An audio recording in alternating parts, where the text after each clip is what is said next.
네, 미국에선 트럼프 대통령이 잠시 뒤에 대국민 연설에 나섭니다. 연설 주제는 공개하지 않은 상황인데 집권 2기 첫 해 성과 부각에 집중할 거란 전망이 나옵니다.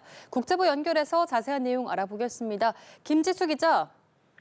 네, 연설 시간은 우리 시간 오늘 오전 11시에 백악관에서 시작합니다. 주제는 공개되지 않았는데요. 백악관 관계자들은 이번 연설이 트럼프 정부 첫 해 성과와 내년도 정책 방향에 대한 설명하는 자리가 될 것으로 내다봤습니다.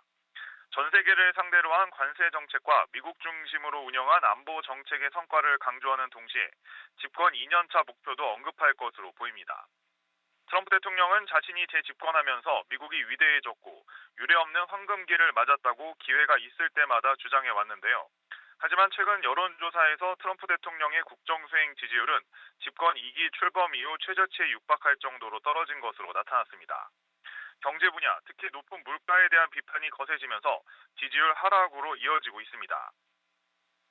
트럼프 대통령은 국민들이 경제 문제로 고통받고 있는 건 전임 바이든 정부의 탓이라고 책임을 돌려왔지만 최근 치러진 크고 작은 선거에서 공화당이 연패하며 싸늘해진 민심을 체감하고 있습니다.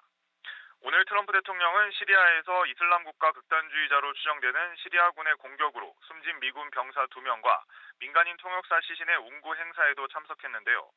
행사에선 특별한 말 없이 내내 침통한 표정을 지어 연설에서 어떤 내용을 다루게 될지 주목됩니다. 네, 트럼프 대통령은 베네수엘라에 대한 압박 수위를 높이고 있는데요. 제재 대상 유조선의 출입을 전면 봉쇄하자 베네수엘라가 석유 침탈이라며 강하게 반발했다고요. 네, 베네수엘라가 미국을 향해 석유를 훔치려 한다고 반발했습니다. 앞서 트럼프 미국 대통령이 베네수엘라 정권을 외국 테러 단체로 지정하고 제재 대상이 된 유조선의 베네수엘라 출입을 전면 봉쇄하기로 한 데 따른 반응입니다.